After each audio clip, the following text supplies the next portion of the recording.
अस्सलाम वालेकुम व्यूवर्स, उम्मीद करता हूँ सब खैरियत से होंगे। आज का हमारा टॉपिक है एंग्जाइटी। एंग्जाइटी क्या है?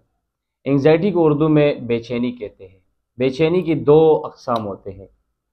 एंग्जाइटी का जो पहला किस्म है वो ये है कि अचानक आपके साथ कोई वारदात हो जाना या कोई हादसा हो जाना, जिस पे आप कुछ लम्हे के लिए खौफज़दा हो जाते हैं, डर जाते हैं, आपको पसीना आ जाता है, आपका धड़कन तेज़ हो जाता है या स्लो हो जाता है। इसका मिसाल ऐसे दूँ आपको कि आप कहीं जा रहे हैं और अचानक कोई एक्सीडेंट हो गया, आपने किसी को देख लिया, तो एक्सीडेंट वहाँ हुआ है और आप यहाँ डर गए और अचानक आपका धड़कन तेज़ हो गया या स्लो हो गया या हाथ कांपना शुरू हो गए या आपका तबीयत ख़राब होना शुरू हो गया, या आप कहीं जा रहे, किसी ने आपके फॉर एग्ज़ाम्पल आपके सर पे पिस्तौल रख दिया और आप एकदम डर जाए कि अब मेरे साथ क्या होगा। फिर जैसे ही वो मसला ख़त्म हो जाए और आप नॉर्मल हो जाए, तो ये होता है टेम्परेरी एंग्जाइटी। ये एक आर्जी होता है, ये सबके साथ होता है। एक एंग्जाइटी वो है जो आपके कंट्रोल से निकल जाता है। मतलब अगर आपको अचानक ऐसा कोई केस होता है जिसमें आप डर जाते हैं और वो डर हर वक्त आपके साथ जुड़ा रहता है, आप हर वक्त ओवर थिंकिंग कर रहे होते हैं, फजूल ख्यालात दिमाग में आ रहा होता है कि मेरे साथ कोई ना कोई मसला है। आजकल इसमें बहुत सारे नौजवान मुब्तला है इस एग्ज़ाइटी में, जो हर वक्त ये सोच रहे होते हैं कि कोई ना कोई मसला है हमारे साथ। इसके तीन वजूहात होते हैं एग्ज़ाइटी के। एग्ज़ाइटी का जो पहला रीज़न है वो ये है कि जेनेटिक हो, यानी किसी के वालिदैन में से किसी को मिला हो। बाज़ औक़ात पेरेंट्स में ये एंग्ज़ायटी का मसला होता है, जिससे बच्चे जब पैदा हो जाते हैं तो बाद में उन बच्चों को भी एंग्ज़ायटी होता है। बाज़ केसेस में ऐसे होते हैं, जो सेकंड होता है, वो बच्चे जब थोड़े छोटे होते हैं तो उन्हें डराया जाता है, खौफ़ज़दा किया जाता है, या वो बच्चे सादे से होते हैं, जैसे कि एक ज़हीन बच्चे होते हैं, बीच में कुछ नॉर्मल होते हैं और कुछ बेवकूफ़ टाइप के बच्चे होते हैं। वो बच्चे जब बड़े हो जाते हैं तो वो एंग्जायटी का शिकार हो जाते हैं, क्योंकि उनके ब्रेन सेल्स इतने फास्ट नहीं होते, उनका दिमाग इतना मजबूत नहीं होता। और जो तीसरा वजह है, जो नॉर्मली माशरे में हमने देखा है कि जो लोग ठीक ठाक होते हैं पहले और अचानक किसी दिन उनको मसला शुरू हो जाती है और वो फिर कंटिन्यू उनके साथ लगा रहता है। वो फिर कहते हैं कि मुझे 1 साल से एंग्जायटी है, कोई कहते हैं मुझे 6 महीने से एंग्जायटी है।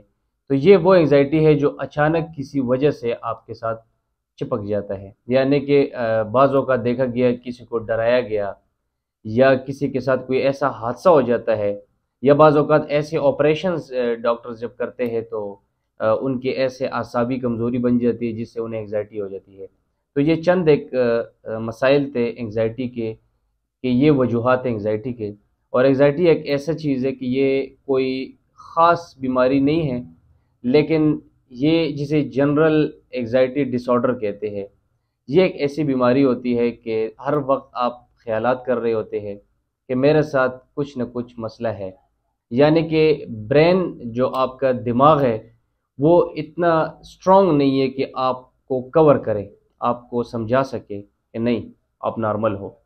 इसमें 2 मसले होते हैं जो एंग्जायटी, जिन्हें अक्सर पैनिक अटैक भी हो जाती है बाज़ औक़ात मरीज़ों को।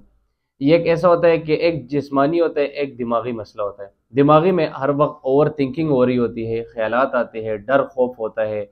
वो कब्रिस्तान नहीं जा सकते, वो किसी को किसी को मरते हुए देखे तो उन्हें भी फ़ील होता है कि अब मेरे साथ भी यही होने वाला है।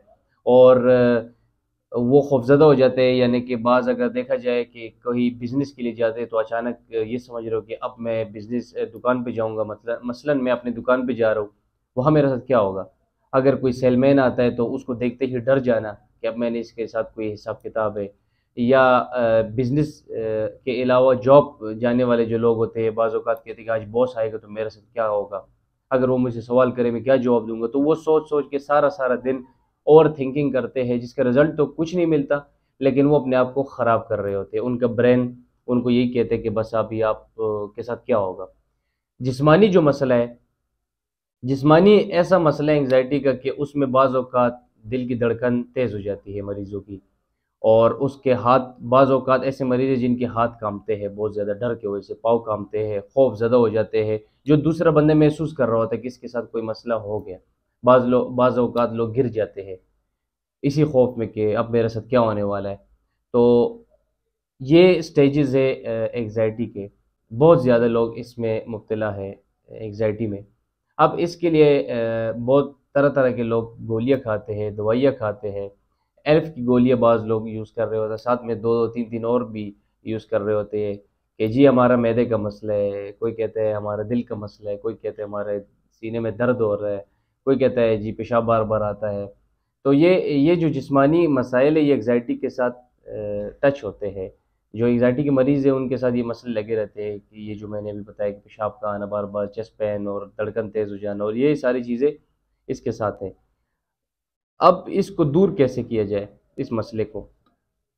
सबसे पहले तो जो एंग्जाइटी के मरीज़ हैं उन्हें ये माइंड में बिठा देना चाहिए कि ये चीज़ ख़त्म हो सकती है। ये नहीं कि एंग्जाइटी पूरी ज़िंदगी आपके साथ लगा रहेगा। बाज़ लोग क्वेश्चन करते हैं हमसे कि क्या एंग्जाइटी सारी ज़िंदगी होगी? तो ऐसा नहीं होता। लोग ठीक हो जाते हैं इससे। ये कोई इतनी परमानेंट बीमारी नहीं होती एग्ज़ाइटी, एक आर्जी फीलिंग्स का नाम है एग्ज़ाइटी। तो इसके लिए मैं आपको नुस्खा दे रहा हूँ, आप इसको कुछ टाइम तक यूज़ करें, इंशाल्लाह आपको दिन ब दिन अच्छा फ़ील होना शुरू होगा। क्योंकि आपके ब्रेन के अंदर इतनी ताकत नहीं है कि वो कंट्रोल करे, आपको समझा सके कि नहीं ये कुछ भी नहीं है, आप ठीक हो जाएंगे। तो इसके लिए आपने दो नुस्खे मैं आपको बताता हूँ, अपने पास नोट कर लें। ये दोनों नुस्खे आपने बनाने हैं और इसको आज से इस्तेमाल करना शुरू करें। ये आप खुद लें, खुद बनाएं और ख़ुद इस्तेमाल करें।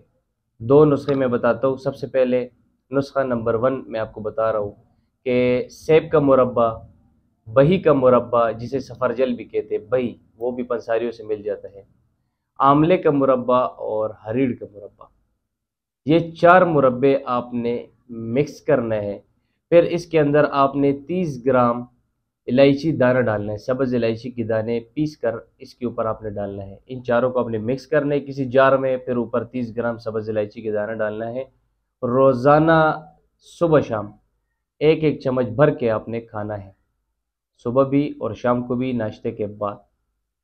इसके अलावा एक और नुस्खा मैं आपको बता रहा हूँ, वो भी साथ में इस्तेमाल करें ताकि बेटर रिजल्ट्स और आपको हफ्ते के अंदर अंदर रिजल्ट मिलना शुरू हो जाए। जब आप ये नुस्खा इस्तेमाल करेंगे इंशाल्लाह इसके साथ आप फिट फाइन होंगे।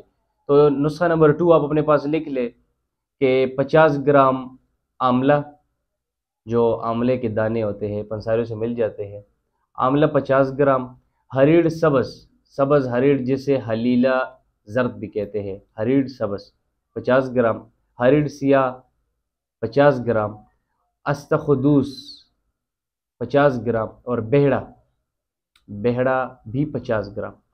इनको आपने पाउडर कर देना है और सुबह शाम इनके भी आपने एक एक चम्मच लेना है। ये दोनों नुस्खे आजमूदा है, आप इसको आजमा लें और चेक करें कि कैसे रिजल्ट्स आपको मिलते हैं। आप एल्फ की जो गोली खाने वाले लोग हैं उनकी जान छूट जाएगी। और इस नुस्खे के साइड इफ़ेक्ट्स कुछ भी नहीं है, जितने भी नौजवान हैं वो सब यूज़ कर सकते हैं इसको। और साथ में अपने आप को तैयार करना है कि हाँ अब मैं इसी नुस्खे के साथ बिल्कुल ठीक ठाक हो जाऊँगा। आप साथ साथ अपने रूटीन को भी चेंज करें। पहले 2-3 दिन तक आप अगर कोई गोली ले रहे हैं तो इस नुस्खे के साथ पहले 2-3 दिन तक आप गोली लें, उसके बाद आप गोली छोड़ दें और ये नुस्खा कंटिन्यू रखें। इंशाल्लाह आपको बहुत बेटर रिजल्ट्स मिलेंगे और अपने आप को खुद भी तैयार करें कि अब हमने इस बीमारी से निकलना है। मज़ीद कोई क्वेश्चन करना हुआ तो आप काइंडली मुझे कमेंट सेशन में बता सकते हैं। शुक्रिया।